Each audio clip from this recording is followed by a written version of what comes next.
Hi Vanaja గారు, hello మా. Welcome to the show. Thank you so much. So మీరు ఎలా అసలు సాయిబాబాకి కనెక్ట్ అయ్యారు వనజ? అంటే ఫ్రమ్ చిన్నప్పటి చైల్డ్హుడ్ నుండి. అంటే course my father use to, అంటే నాకు సాయిబాబా అని తెలుసు, మా నాన్నగారు కూడా వెళ్ళేవారు, బట్ నాట్ అలాగే అని కాదు, ఈ వాజ్ ఎ డివోటీ. నాకేంటంటే నేను ఒక స్కూల్లో చదివేదాన్ని అనమాట. ఈ బాబా గుడి క్రాస్ అయ్యి వెళ్ళాలి ఆ స్కూల్కి. అదొకలాంటి చిన్నప్పటి నుంచి బాగా నేను 5th క్లాస్ అలా ఉన్నప్పటి నుంచి అలా చూసేదాన్ని. స్టార్టెడ్ ఏదో అవుతుంది కదా భజన అని జస్ట్ స్టెప్ ఇన్ అనమాట. ఇలా టెంపుల్లోకి వెళ్ళి స్కూల్కి వెళ్ళేదాన్ని. అదేమైపోయిందంటే I'm so used to it. అలా అలా వెళ్తూ వెళ్తూ వెళ్తూ నేను కొంచెం పెద్దగా అవుతున్న కొద్దీ భజన అవుతుంటే అక్కడ ఉండడము, అండ్ ఆ భజన అవుతున్న 12 o'clock హారతి అవుతున్నప్పుడు అక్కడ బాబా టెంపుల్లోనే ఉండిపోయేదాన్ని వెళ్ళి. మళ్ళీ 6 o'clock అలా అవుతే అలా వెళ్ళి ఉండేదాన్ని. అలా అలా చిన్నప్పటి నుంచి అట్లా ఒక కనెక్ట్, ఒక బిలీఫ్ అనమాట. సో సాయి అన్నది అట్లా మైండ్లో ఉండిపోయింది నాకు. ఇంకా సాయి సాయి కంటిన్యూస్, అంటే back of the mind it is there. టెంపుల్కి వెళ్ళడం వరకు నాకు తెలుసు. కొంచెం ఏజ్ వస్తున్నా కొద్దీ, అంటే చిన్నప్పుడు అంతా స్కూలింగ్స్లో అట్లా ఎలా ఉంటుందంటే ఓకే బాబా వెళ్ళాలి, సాయిబాబా ఏదన్నా చిన్నదైనా ఎగ్జామ్స్ అయినా సాయిబాబా అలా అనుకోవడం అక్కడ వరకే ఉండేదన్నమాట.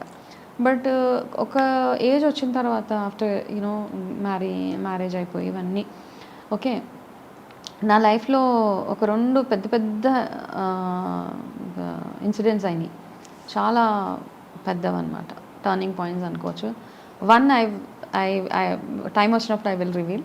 The other is my health journey. Okay, cancer ఇవన్నీ. ఓకే, అట్లాంటి టైంలో ఐ నెవర్ బ్లేమ్డ్ అనమాట. నేను చిన్నప్పటి నుంచి ఎంత ఎందుకంటే ఎన్నోసార్లు ఆయన నేను నీ కోసం ఉన్నాను అని ఒక ఇది చూపించారు నాకు లైఫ్లో, నా ఎక్స్పీరియన్సెస్లో. అంటే బాబా ఎక్స్పీరియన్సెస్ చాలామంది లైఫ్లో అయ్యాయి. ఎంతోమంది చెప్తారు మేము అవును మాకు కూడా మిరాకిల్ జరిగింది, మా లైఫ్లో కూడా బాబా అనుగ్రహం ఉన్నది అని కొన్ని లక్షల వేల మంది చెప్తూ ఉంటారు మనకి. సేమ్ థింగ్ నేను అలాగానే కనెక్ట్ అయ్యాను అనమాట. అట్లా అయినప్పుడు నా లైఫ్లో ఒక 2-3 నా కర్మానుసారంగా, అంటే నేను పూర్వజన్మలో చేసుకున్న ఏదో కొన్ని పాపాల వల్ల, ఏదో ఒక కర్మ ఫలాల వల్ల ఈ లైఫ్లో నేను కొన్ని చూడాల్సి వచ్చింది. అవి కూడా చూడకుండా చేయొద్దు అని నేను అడగలేను, ఎందుకంటే అవి మనం గో త్రూ అవ్వాల్సిందే లైఫ్లో. ప్రతి మనిషి మనం ఏమంటామంటే మేము ఎంత భగవంతుని పూజిస్తాము, మాకేంటి ఇన్ని కష్టాలు అంటారు, బట్ ఆ కష్టాలు చూపిస్తూనే అందులో నుంచి బయటకు వచ్చే మార్గాన్ని చూపిస్తారు బాబా. ఆ కష్టం వస్తుంది ఎందుకంటే అది రావాలని మన రాతలోనే ఉందన్నమాట. మీరు అంటే పూర్వజన్మలో చేసుకునే కర్మలను అనుసరించి ఈ జన్మలో మీకు ఈ ఫేజ్ ఆఫ్ లైఫ్ మీరు చూడాలి. బట్ అది చూసిన తర్వాత బాబాని నమ్ముకున్నప్పుడు నాకేమైంది, అట్లాంటివి చూసి ఆయన అనుగ్రహం వల్ల అందులో నుంచి నేను ఈజీగా బయటకు రాగలిగాను. రావడమే కాకుండా ఓకే ఐ హ్యాడ్ క్యాన్సర్ వచ్చిన తర్వాత whom should I blame? Okay వచ్చింది cancer because I had to go through it. Okay, ఒకటి లైఫ్ స్టైల్ ఇవన్నీ పక్కన, ఎంత బ్యూటిఫుల్ లైఫ్ స్టైల్ ఉండేది నాది. ఎవరికి అసలు నమ్మలేదు కూడా నాకు క్యాన్సర్ వచ్చింది అంటే. అన్బిలీవబుల్ అనమాట. నీకా ఎలా వస్తుంది నీకు అనేవాళ్ళు. ఎందుకు అన్నీ బాగున్నా వచ్చింది అంటే నీకు రావాల్సింది ఉంది. నువ్వు ఈ పెయిన్ఫుల్ ప్రాసెస్ ఈ టైంలో గో త్రూ అవ్వాల్సింది ఉంది కాబట్టి అప్పుడు భగవంతుని భారం వేసేసారు. సరే ఇందులో నుంచి నువ్వు నన్ను ఎలా బయటకు తీసుకొస్తావు ఏంటి, ఓకే నేను I will go through this pain. ఇందులో నుంచి బయటకి ఎలా తీసుకొస్తావు, నువ్వు నాకు ఏ దారి చూపిస్తావు అని ఆయనకే వదిలేశాను. ఆయన చూపించిన దారి కాబట్టి ఈరోజు today I'm able to talk like this. Right, today I have my own identity. Isn't it? Correct. ఒకప్పుడు ఐ వాజ్ ఓన్లీ వర్కింగ్, అప్పుడు నేనంటే ఎవరికి తెలీదు. ఇప్పుడు everybody knows me. Vanaja Ramasetti is known as a nutritionist, as a spiritual healer, as a coach. అంటే ఆయన అనుగ్రహమే కదా ఇదంతా. అందుకని నాకు ఎప్పుడు అన్ఫ్లెంచింగ్ ఫెయిత్ అంటాం ఆయన మీద. నేను ఏ పనిలో వెళ్ళినా, ఎంత కష్టతరమైన పనిలో వెళ్ళినా ఆయన నా చేయి పట్టి నడిపిస్తారు అని 100% నమ్ముతాను. And that is what is happening. అంతే నా లైఫ్లో అలా ఉంది కాబట్టే ప్రతి అడుగులో ఆయన నాకు హీస్ షోయింగ్ మీ అ వే అనమాట. అలా అని నాకు క్యాన్సర్ ట్రీట్మెంట్ అయిపోయిన వెంటనే అలాగే నేను ఆల్మోస్ట్ ఇయర్స్ ఆఫ్ ట్రీట్మెంట్, నా ట్రీట్మెంట్ క్లోజ్ అయిపోగానే నేను షిరిడి వెళ్ళాను. నేను వెళ్ళి ఐ వెంట్. నేను అప్పుడు దాకా యూ డోంట్ బిలీవ్ నాకు ఈ ట్రీట్మెంట్ అంత పెయిన్ఫుల్ కీమోథెరపీస్ ఇవన్నీ అయితే ఏ రోజు ఏడవలేదు నేను. అక్కడికి బాబా అలాగే ఉన్నాను విత్ క్యాన్సర్ లుక్స్ అనో with my bald head, skin అంతా ర్యాషెస్ వచ్చేసి అప్పుడే ట్రీట్మెంట్ అయింది. నేను టెంపుల్లోకి ఇలా ఎంటర్ అయ్యి లైన్లో ఉన్నంత వరకు నాకేం అనిపించలేదు. బాబా అక్కడ వెళ్ళగానే even also I get emotional. Of course ఆ మూమెంట్ అలా ఉండిపోతుంది.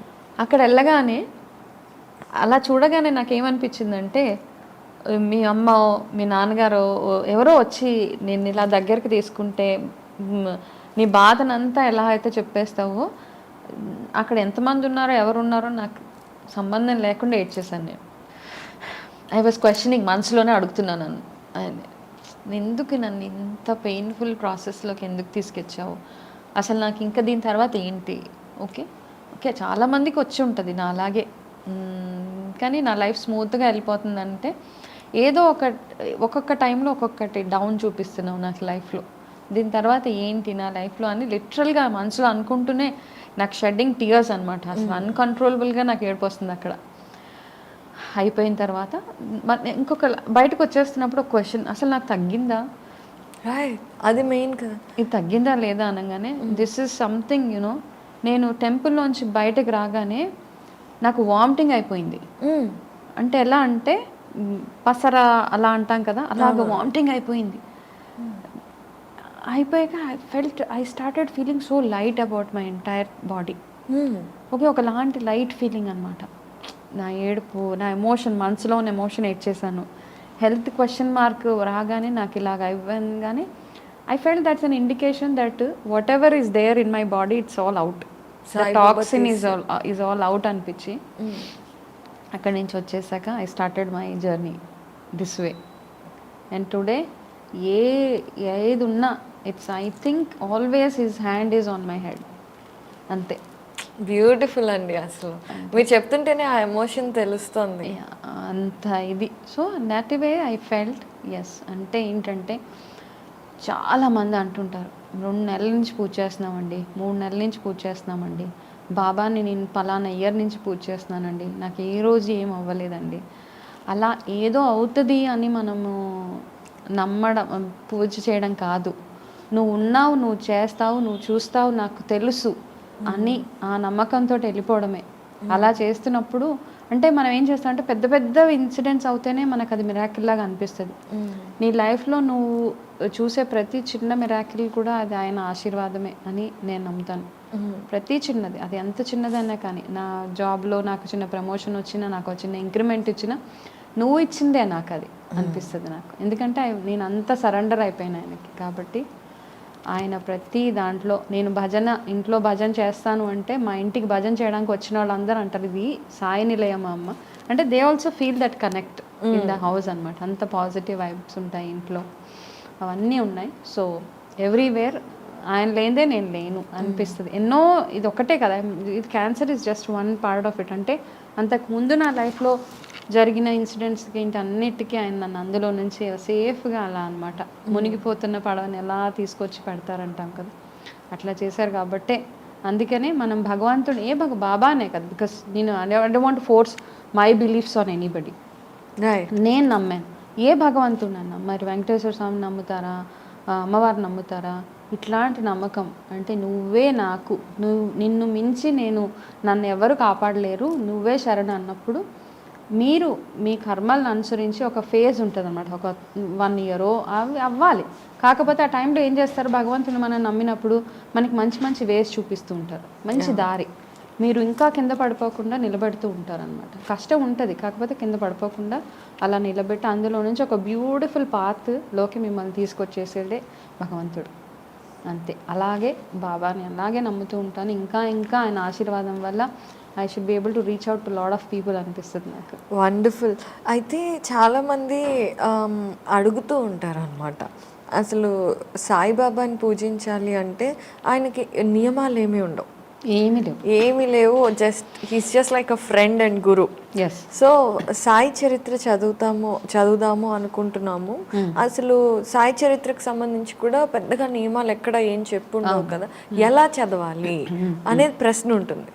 సో దానికి మీరేం సమాధానం చెప్తారు? ఫస్ట్ ఆఫ్ ఆల్ మనము బాబాని నమ్మాలి అంటే మనము శుద్ధిగా ఉండాలి. అంటే స్నానం చేసుకోవడము అది కాదు, మనసు. You have to have a clean heart. అట్లా క్లీన్ హార్ట్ ఉన్నప్పుడు అంటే అవతల వాళ్ళ చెడు కోరుకోవడము, లేకపోతే మీ మనసులో రకరకాల అందరి మీద నెగిటివ్ థాట్స్ అట్లాంటివి ఉంటే ఇట్ వోంట్ వర్క్. మీరు ఎంత ఏ పూజ అయినా చేయండి, మీరు యాజ్ లాంగ్ యాజ్ మీ మనసు ప్యూర్గా ఉంటే, భక్తుడు అని ఎప్పుడు అంటారంటే భగవంతుడి మీద ఒక్కరి మీద భక్తి కాదు. భక్తి అంటే మీ చుట్టుపక్కన ఉన్న వాళ్ళని మీరు ఎలా చూస్తున్నారు, ఎట్లా ట్రీట్ చేస్తున్నారు, మీ ఆలోచన విధానం ఎట్లా ఉంది, ఇవన్నీ బాగుంటేనే మీరు భగవంతుడికి కనెక్ట్ అవుతారు. ఓకే. సో సాయి చరిత్ర చదవాలి అని మేము చదవలేకపోతున్నాం అంటే ఇవన్నీ క్లీన్ చేసేసుకుంటే ఆటోమేటిక్గా మీరు వద్దన్నా చదివేస్తారు. ఏమి నియమాలు లేవు, కాకపోతే మనకంటూ కొంచెం డిసిప్లిన్ ఉండాలి. కాబట్టి ఒక టైంలో లేచి కూర్చొని చదవడము, ఎర్లీ మార్నింగ్ ఎప్పుడు పడితే అప్పుడు మంచం మీద కూర్చొని చదువుతాము, లేకపోతే ఎక్కడ పడితే అక్కడ చదువుతాము, అట్లా కాదు. ఎందుకంటే మనకు ఒక వీ షుడ్ ఫీల్ గుడ్ అనమాట. ఇది చదువుతుంటే మనకు కూడా ఒక మంచి ఫీలింగ్ రావాలి. సో ఆ ఫీలింగ్ రావాలంటే ఫస్ట్ మీ ఎన్వైరన్మెంట్, మీ చుట్టూ క్లీన్గా ఉండాలి, వంటి శుద్ధి ఉండాలి, బుద్ధి కూడా క్లీన్గా ఉండాలి, మైండ్లో వేరే ఎటువంటి చెడు ఆలోచన లేకుండా. మీరు దేనికోసం అంటే పెద్ద కొంతమందికి ఏంటంటే పెద్ద టార్గెట్స్ ఉంటాయి అనమాట, నాకు ఈ పని అవ్వాలి అనేసి పెద్దది. ఇట్స్ నాట్ ఇన్ మీ లైఫ్లో లేదు ఆ పని అవ్వడం. సో దానికోసం మీరు చదువుతానంటే అవ్వదు. బాబా పారాయణం ఎప్పుడు ఎలా చదవాలంటే, నేను చదివే పద్ధతి ఏంటంటే, నాకు ఏదైనా ఒక ప్రాబ్లం వస్తే అంటే రెగ్యులర్గా నాకు ఎప్పుడు చదవాలంటే అప్పుడు చదివేస్తాను. 1 week I just takeout the book చదువుతాను. లేనప్పుడు నేను ఏదైనా ఇంపార్టెంట్ పని మీద వెళ్ళినప్పుడు ఏదో ఒక చాప్టర్ ఓపెన్ చేసి చదివేస్తాను. నాకు దాంట్లో ఆన్సర్ వచ్చేస్తుంది. ఓకే. ఏదో ఒక ఆన్సర్ ఉంటుంది, నాకు ఒక డైరెక్షన్ మాత్రం ఖచ్చితంగా వస్తుంది అనమాట. సో అది చేస్తాను. లేదు నాకు ఏదైనా పెద్ద ప్రాబ్లం వస్తే, ఇప్పుడు నాకు ఏదో ఉంటాయి, ఎమోషన్స్ ఉంటాయి, మదర్ అన్న తర్వాత పిల్లల విషయాలలో ఏదో విషయంలో ఉంటాయి కదా, అట్లాంటప్పుడు I just take it out. నువ్వే నాకు ఇది చెయ్యి అనను, నువ్వు ఏదో ఒక దారి చూపించాలనే చేస్తాను తప్పిస్తే. అప్పుడు ఖచ్చితంగా ఆ 1 వీక్ క్లోజ్ అవ్వగానే ఒక దారి కనపడిపోతుంది మనకి. వావ్. సొల్యూషన్ ప్రొవైడర్ అనమాట నాకు ఆయన. అవును. సొల్యూషన్ అంటే దేవుడు అంటే దిగి ఇట్లా ఒక ప్యాక్డ్ దీంట్లో మనకి ఏమి ఇవ్వరు. He will definitely give you a solution. So అట్లా బాబా చరిత్ర చదవాలి అనుకున్నప్పుడు మనకంటూ కొన్ని నియమాలు మీరు పెట్టుకోండి. నేను మార్నింగ్ 4 o'clock లేచి చదువుతాను, లేకపోతే ఈవినింగ్ చదువుతాను, లేకపోతే నేను నాకున్న టైంలో చదువుతాను. ఈ 1 వీక్ నేను ఎవరిని ఏం మాట్లాడను, నా మైండ్ క్లీన్గా పెట్టుకుంటాను, నా చుట్టుపక్కల అంతా క్లీన్ ఎన్వైరన్మెంట్ పెట్టుకుంటాను అనేది చేయండి తప్పిస్తే. ఒకవేళ మీరు స్టార్ట్ చేసి ఏదో కొన్ని పరిస్థితుల్లో చేయలేకపోయినా దానివల్ల ఏమి భయపడొద్దు. ఏదో అయిపోతుంది, మేము చదవలేం కాబట్టి మాకు ఏదో అయిపోయింది మా లైఫ్లో, నథింగ్ లైక్ దాట్. ఓకే. కాకపోతే మీరు ఒకవేళ ఒక కమిట్మెంట్ ఈజ్ కమిట్మెంట్. మనం ఎవరికి కమిట్మెంట్ చేసినా మన కమిట్మెంట్ లెవెల్స్ ఇక్కడే తెలిసిపోతాయి అనమాట. మీరు ఎంత కమిటెడ్గా ఉంటారు మనుషుల పట్ల, భగవంతుడి పట్ల అన్నది.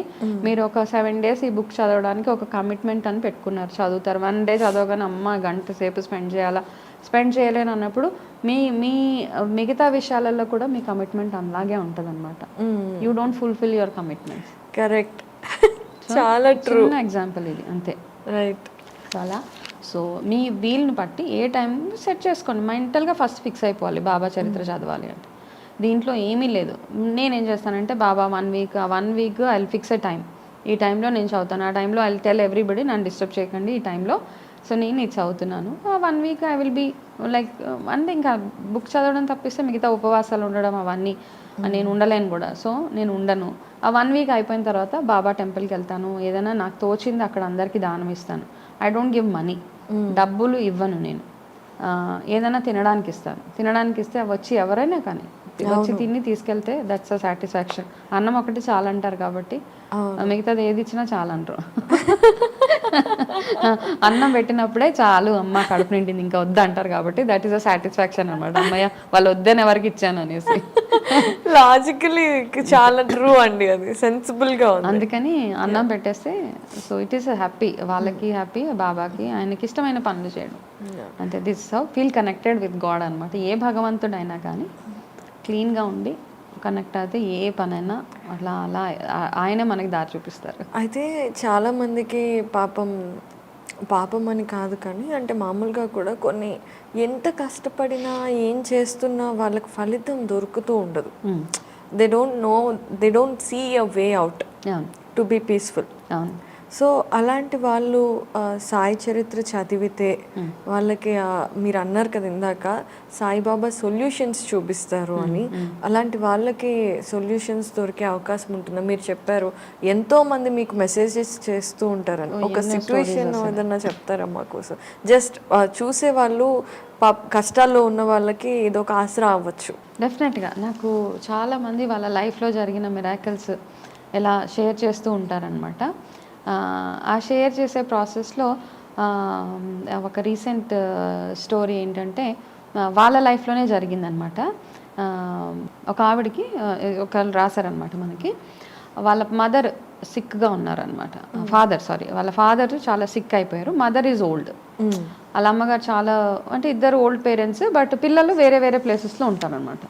వీళ్ళు చెన్నైలో ఉంటా, వాళ్ళు బెంగళూరులో ఉండడం అలాగా ఉండే ప్రాసెస్లో వాళ్ళ ఫాదర్కి ఆల్జమైజ్ మతిమరుపులాగా ఏదో అయిందనమాట. ఆయన ఎక్కడో బాత్రూంలో ఎక్కడో పడిపోయి ఆయనకి మతిమరుపులాగా వచ్చేసిన తర్వాత వాళ్ళ మదర్ కూడా చాలా ఏజ్డ్.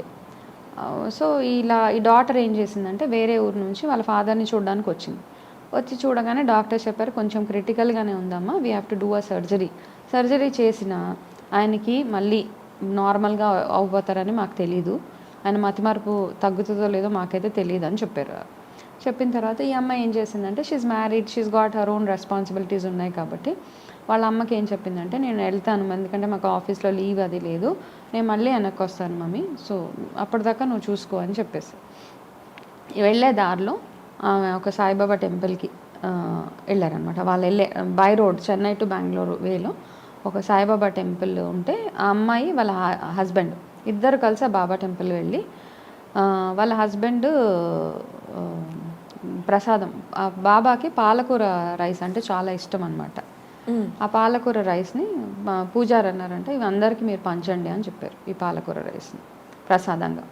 సో ఆయన పంచితే ఈ అమ్మాయి హారతి ఇవ్వడం అట్లా చేసేసి వాళ్ళు వెళ్ళిపోయారు. వాళ్ళ ఊరు వెళ్ళిపోయి ఒక 2 days తర్వాత మళ్ళీ వాళ్ళ అమ్మగారు ఫోన్ చేశారు, మీ ఫాదర్ సర్జరీ అయిపోయింది, వచ్చి చూస్తే రా అంటే.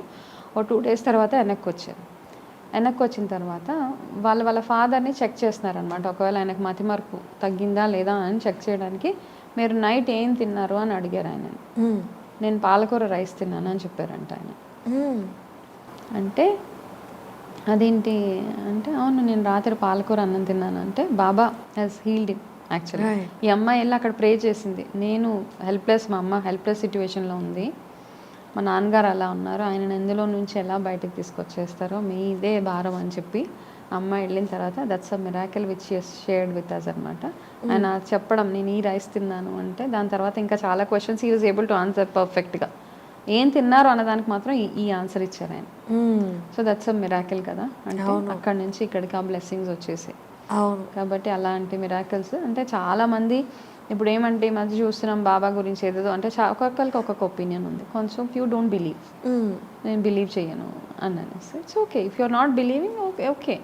ఎవరి ఒపీనియన్ని మనం ఇంకొకరి మీద రుద్దడానికి సమస్య లేదు అసలు. మీరు నమ్మట్లేదు అంటే మీరు నమ్మకండి, మీరు నమ్ముతున్నారంటే నమ్మండి, అంతే కదా. నేను నమ్మట్లేదు కాబట్టి మీరు కూడా నమ్మొద్దు అని అదే చాలా మంది చెప్తున్నారు. సో అలా అది కరెక్ట్ కాదు కదా. మన సనాతన ధర్మ సేస్ ఇట్స్ ఫ్రీ విల్, ఎవరు నమ్మితే వాళ్ళని, నువ్వు నమ్మిందే నమ్ము, అంతే కదా. ఇప్పుడు నేను చెప్పేవన్నీ ఎవరికైతే nearly they believe in Baba వాళ్ళకి దే కెన్ కనెక్ట్. బిలీవ్ చేయను okay, they see it's a different thing. They might have some other energy to connect with, it's okay. అంతే ఈ ఎనర్జీస్ మాత్రం బ్యూటిఫుల్గా కనెక్ట్ అవుతాయి. సో ఇన్ మై కేస్లో it's happens every time అనమాట. ప్రతి సారి ఏదో ఒక రకంగా నాకు గబగబా అలా అయిపోతూ ఉంటాయి అన్ని పనులు. అండ్ నేనేమనుకుంటానంటే నాది ఏది జరిగినా, నాకు చిన్న దెబ్బ తగిలినా ఏది వచ్చినా అంత నువ్వు ఎలా రాసావో అలాగే అవుతుంది నా లైఫ్, అంతే. సో వనజ గారు, ఇది అంటే ఇప్పుడు మనం ఇలా మాట్లాడుకుంటున్నాం కదా, మనం గుడికి వెళ్ళినప్పుడు సాయిబాబా గుడిలో specially ask a question and take message ఉంటుంది. సో అది చాలా వరకు యాక్యురేట్ గా వస్తుంది అని అంటూ ఉంటారు చాలా మంది. హౌ ఇస్ ఇట్ పాసిబుల్ అండి? అంతే, అది మాత్రం రియల్ యూనో. నేను ఇప్పుడు చెప్పాను కదా, నాకు ఏమైనా ఆన్సర్ కావాలంటే I just open the book చేస్తాను. I do tarot reading of Baba. Okay, Baba cards అని చేస్తూ ఉంటాను. ఆ రీడింగ్స్లో కూడా so many people message me it's 100% accurate అని. అంటే నేను ఇక్కడ ఉన్నాను, బట్ అది నేను చేసేది ఏమీ కాదనమాట. ఆయన ఈజ్ గివింగ్ మీ గైడెన్స్ అంతే. ఆయన ఎలా నడిపిస్తున్నారో అలాగా. అదే కదా, ఎనర్జీ ఉంది అని నమ్మాలి అంటే ఇట్లాంటివన్నీ చిన్న చిన్న మిరాకిల్స్ అవుతూ ఉంటాయి మన లైఫ్లో. నేనున్నాను అని ఆయన ఇండైరెక్ట్గా ప్రూవ్ చేస్తారనమాట. రైట్, ఇది నేను. సో మనం నమ్మొద్దు అనడానికి, నమ్మలేను అనడానికి ఏమి ఉండదు అక్కడ. అందుకని యాక్యురేట్ ఆన్సర్స్ వచ్చేస్తూ ఉంటాయి మనకి. అండ్ అందులో ఏదైతే వచ్చిందో అలాగే వెళ్ళి చేసేస్తే ఇంకా మన పని కంప్లీట్గా will be able to finish the task. Okay, so spiritual energies గురించి మనం మాట్లాడుకుంటున్నాం, గాడ్తో కనెక్ట్ అవ్వడం గురించి మాట్లాడుకుంటున్నాం కదా. సో చాలామందికి ఈ విషయంలో అంటే మనం దేవుడికి ఏదైనా మొక్కుకుంటే అది తీర్చాలి, అది తీర్చకపోతే పాపం, అది ఇది అని భయాలు ఎక్కువగా ఉంటాయి. సో అసలు గాడ్ అనేది ఒక వండర్ఫుల్ కాస్మిక్ ఎనర్జీ. ఆయనకి ఇలాంటివన్నీ ఉంటాయి అంటే మనం ఏదైనా ఒకటి అనుకొని అది ఆయనకు చేయలేకపోతే గాడ్కి కూడా కోపం వస్తుందా? See this I answer in a very different way. మనం ఒక దగ్గర మాట్లాడుకున్న commitments. If you're committing something, God never ఆస్, మన ఎప్పుడు ఆయన ఏం అడగరు నువ్వు నాకు ఇది ఇస్తేనే చేస్తానని ఏమన్నారు. ఓకే, కానీ మనకి ఏంటంటే మనకి చాలా కష్టం ఉంటుంది, విపరీతమైన కష్టం మనకి. ఇప్పుడు అర్జెంటుగా ఏదో పీకల దాకా వచ్చేసింది, ఒక 10 lakh rupees కావాలి. దేవుడా నాకు ఈ 10 లక్షలు అప్పు ఇప్పిస్తే నేను అందులో నుంచి నీకు 10,000 వేస్తానని. It fact. యూజువల్గా మనం అలాగే అనుకుంటాం. Okay, we talk numbers and percentages with God. Commission basis లో వరాలు అడుగుతున్నావా రే? ఓకే, ఆ 10 lakhs చేతికి వచ్చేసిన తర్వాత you don't feel like giving that 10,000 వచ్చేసింది కదా, ఎందుకు ఇవ్వాలి అని కొంతమందికి ఉంటుంది. అవును. So he questions your commitment they. Me commitment లెవెల్స్ని క్వశ్చన్ చేస్తున్నారు కాబట్టి నువ్వు నాకు ఇది ఇవ్వాలి అని కాదు. నీకు నిజంగా ఆ 10 లక్షలు వచ్చిన తర్వాత మీరు నిజంగా 10 lakhsలో నుంచి you can't give 1 rupee also, ఎందుకంటే మీ అవసరం అట్లాంటిది. అప్పుడు ఇట్స్ సే గాడ్ నేను ఇవ్వలేకపోతున్నాను, నా కమిట్మెంట్ రాంగ్ కమిట్మెంట్ అయిపోయింది. అండ్ ఫస్ట్ ఆఫ్ ఆల్ భగవంతుడు ఏమీ అడగడు మనల్ని. మీరు నమ్మకంగా అడగండి, నాకు ఇది అవసరం ఉంది, నాకు ఇందులో నుంచి ఎలా బయటకు తీసుకొస్తావో నువ్వు తీసుకురా అంటే దాంట్లో అసలు ఏం తప్పు లేదు. నేను రెగ్యులర్గా అందరికి ఏం చెప్తాను, అట్లాంటి పరిస్థితి వచ్చినప్పుడు మొక్కి మర్చిపోతూ ఉంటాం మనం. అవును. సో అట్లీస్ట్ రాసుకు పెట్టుకోండి ఎక్కడో ఒక దగ్గర, have something where you can write. మొక్కితే ఏంటంటే కమిట్మెంట్ అనమాట మనకి. You are not honouring your commitment. So మీరు భగవంతుడికి మొక్కినప్పుడు కమిట్మెంట్ హానర్ చేయనప్పుడు మీ లైఫ్లో మీ భార్య పట్ల, మీ పిల్లల పట్ల, మీ పేరెంట్స్ పట్ల, భర్త పట్ల, ఎవరి పట్ల మనము కమిట్మెంట్స్ ఫుల్ఫిల్ చేయలేము. That is our tendency. So మొక్కితే తీర్చేయండి. సో అది మీ వాల్యూ సిస్టమ్ అనమాట. It's your value system basically. So మనం ఆ వాల్యూ సిస్టమ్ లేనప్పుడు డోంట్ ఫర్గెట్ ఇట్. ఎందుకంటే చాలా మంది lot of people get greedy. చేతుల నిండా డబ్బులు వచ్చిన తర్వాత ఎందుకు ఇస్తాంలే అనిపిస్తూ ఉంటుంది. ఓకే, సో అట్లాంటి మొక్కులు మొక్కకుండా ఒక అంటే రియలిస్టిక్ మొక్కులు. ఓకే, నేను వచ్చి నేను దర్శనం చేసుకుంటాను, నన్ను అందులో నుంచి బయటపడేయి. ఒకవేళ నిజంగా చాలామంది ఏం చేస్తారంటే మొక్కులు తీర్చకుండా ఇప్పుడు వాళ్ళకి ఒక పెద్ద పని అయిపోయింది, ఆ పని అయిపోతే దే ఆర్ వెరీ రిలాక్స్డ్. వాళ్ళు మొక్కుకుంటారు, నేను పలానా ప్లేస్కి వస్తాను భగవంతుడా, నేను తిరుపతిలో షిరిడీనో ఏదో గుడికి వస్తాము అని మొక్కుకుంటారు. తర్వాత ఏమవుతుంది, ఈ ప్లేస్కి వెళ్ళడానికి ఇన్ని డబ్బులు ఖర్చు పెట్టాలని they go on a holiday. Right, true, చాలాసార్లు జరుగుతూ ఉంటుంది. ఎందుకు ఎప్పుడైనా భగవంతుడే కదా ఏం చేస్తాడులే అని, ఒక మన దేవుడే కదా ఏమవుతుందిలే అని holiday. They want to have entertainment and enjoyment. అట్లాంటప్పుడు అంటే ఏం భగవంతుడు ఏం పనిష్ చేసాడు, but as I said it's your value system అనమాట. ఏది ఇంపార్టెంటో అది చెయ్యండి.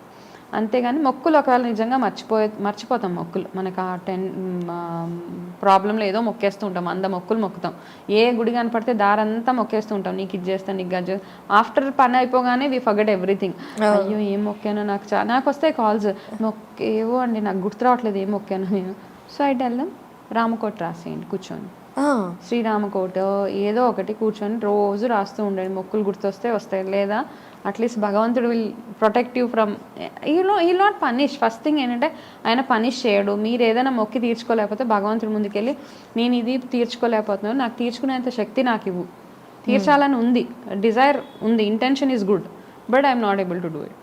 నాకు ఆ ఇంటెన్షన్ ఉంది తీర్చాలి, కాకపోతే నువ్వే నాకు ఆ మొక్కు తీర్చడానికి కూడా నువ్వే నాకు దారి చూపించు, లేదా నేను తీర్చుకోలేకపోతున్నాను, నన్ను క్షమించి వదిలే అని చెప్పేసి అంతే. అంతకు మించి దేర్ ఇస్ నో పనిష్మెంట్స్ అలాంటివి ఏమి ఉంటాయని నేను నమ్మను యాక్చువల్గా. ఓకే. ఉంటాయేమో కొంతమంది అనుకుంటూ ఉంటారు అట్లా, నాకు ఇలా నేను మొక్కు తీర్చలేదు కాబట్టి నాకు ఈ లైఫ్లో అయింది. But there are few things అలా ఎవరికి అవుతాయి అంటే, మొక్కు తీర్చుకుంటే ఇందాక నేను చెప్పాను కదా, వేరేవన్నీ you getting time and money to do all other things. చేసే అవకాశం ఉన్నా చేయకుండా తప్పించుకునే వాళ్ళకి. అండ్ మొక్కు తీర్చడానికి అప్పులు చేస్తే కూడా అది వ్యాలిడ్ కాదనమాట ఆ మొక్కు. ఓకే. నేను తిరుపతి వెళ్ళి మొక్కుతాను, ఏదో ఈ పని అయిపోయింది, నాకు ప్రమోషన్ వస్తే నేను తిరుపతి వస్తాను, ఈ ప్రమోషన్ వచ్చేసింది. పాపం కొంతమంది ఏంటంటే ఆ కమిట్మెంట్ ఫుల్ఫిల్ చేయడానికి అప్పులు చేసి వెళ్తారు. అవును. బట్ అలా చేసినా అది మీ మొక్కు కింద అవ్వదు, అప్పు ఎవరికైతే తీసారో వాళ్ళ మొక్కు తీర్చినట్టు. అయ్యో, అవును కదా. అంటే ఈ విషయం మనం మాట్లాడుకోవాలి. చాలా మంది ఇప్పుడు నేను కూడా ఒక సిచ్యువేషన్ చూస్తాను. అంటే ఏదైనా చేయాలంటే ఇప్పుడు కొంతమంది బంగారం తాకట్టు కాదు, ఆ దేవుడి హుండీలో వేసేస్తారు కదా. కానీ అది వాళ్ళు సొంతంగా సంపాదించుకున్నదా లేదా అనేది మ్యాటర్ కదా. అవును, కరెక్ట్. చాలా మంది ఎగ్జాక్ట్లీ నిలువు దోపిడి. అది వాళ్ళ అమ్మ వాళ్ళు కష్టపడి వాళ్ళ నాన్న జీతం అంతా దాచిపెట్టి సంపాదించి పెళ్లికి పెట్టింది అయి ఉంటుంది, లేదంటే వాళ్ళ భర్త సంపాదనలో దాచిపెట్టి ఉంటుంది, ఇంకేదన్నా అయి అంటే ఇక్కడ ఏంటంటే కాన్సెప్ట్ ఏంటంటే నిలువు దోపిడి ఎవరైతే ఇస్తారో నాకు ఎటువంటి అటాచ్మెంట్స్ లేవు, I'm not greedy, I don't have any material ఇవి లేవు అని చెప్పడానికి ఎవరిచ్చిందనే వేసేయడం అందులో. అంటే చాలా మంది నిలువు దోపిడీ కూడా మొక్కుగా పెట్టుకుంటారు. అంటే వాళ్ళ ఒంటి మీద అప్పటికి ఏముందో వేసేస్తూ ఉంటారు. కానీ అది వాళ్ళ స్వార్జితం కానప్పుడు, అది ఎవరి డబ్బుతో ఎవరి కష్టమో అయితే వాళ్ళకే వెళ్తుందా పుణ్యం అంతా. నాకు ఎప్పుడు ఒక డౌట్ వస్తూ ఉంటుంది, ఈ లాజిక్ ఎవరన్నా చెప్తే బాగుండు అని. వాళ్ళకి వెళ్ళదు కదా. ఇప్పుడు ఐఎమ్ గిఫ్టింగ్ యూ సంథింగ్, నేను నీకు ఒక గిఫ్ట్ ఇచ్చాను, ఇట్స్ అ గిఫ్ట్. ఇప్పుడు మా మదర్ నాకు బంగారం పెట్టారు, ఇప్పుడు నాదే అది. మా మదర్ మళ్ళీ ఆవిడ అడగరు కదా, నీకు బంగారం ఇచ్చాను ఏమైందని క్వశ్చన్ చేయరు నార్మల్గా మన కల్చర్లో. అవును. సో అది వెళ్ళి ఇచ్చేస్తున్నాం అంతే. సో మనది అది అంతే, మన దాని కింద లెక్క. బట్ ఏంటంటే మనం ఏం చెప్తున్నాం అంటే భగవంతుడికి నేను ఎటువంటి అటాచ్మెంట్స్ లేవు, నాకు ఇట్లాంటి మెటీరియలిస్టిక్ వీటి మీద నాకు ఏమీ ఇంట్రెస్ట్ లేదు, నేను నీకు ఇచ్చేస్తున్నాను అని చెప్పి ఇచ్చేసేయడం. అట్లాంటి మొక్కులు కూడా ఉన్నాయిలే, మొక్కుల్లో చాలా ఉన్నాయి మన దగ్గర, నిలువు దోపిడీ అవి. బట్ మొక్కితే ఇట్స్ కమిట్మెంట్ అనమాట. మీ కమిట్మెంట్ లెవెల్స్, మీ వాల్యూ సిస్టమ్ని మీరు గట్టిగా స్ట్రాంగ్గా ఉంచుకోవాలంటే ఏది అనుకుంటే అది పని చేసేయడం అంతే. కరెక్ట్. ఎస్. సో అలా చేయగలిగినప్పుడు మనం మొక్కుకోవాలి, అండ్ మొక్కుకున్నది చేస్తే మన వాల్యూ సిస్టమ్, మనలో ఉండే కమిట్మెంట్ పెరుగుతుంది. డోంట్ ఫీల్ గిల్టీ, మీకు ఆ ఫీలింగ్ ఉండదు, అయ్యో నేను ఏదో చెప్పి. మనకి ఎప్పుడో కానీ ప్రతి మనిషికి ఐ థింక్ ఆ ఫీలింగ్ ఉంటుంది లోపల ఒక మూల, అరే నేను ఇది చేస్తానని చేయలేదని అక్కడ కొంచెం పర్సంటేజ్ ఉంటుందని అనిపిస్తుంది. అవును కదా, ఏదో ఒక టైం ట్రిగ్గర్ అవుతుంది మనకి, ఈ పని చేయాల్సిందే చేయలేదే అనేసి. కరెక్ట్. ఈ రోజు అయితే మీరు మాకు చాలా ఇన్ఫర్మేషన్ ఇచ్చారు. Thank you so much for the time and information Vamsha గారు. We're glad. Same here, thank you so much.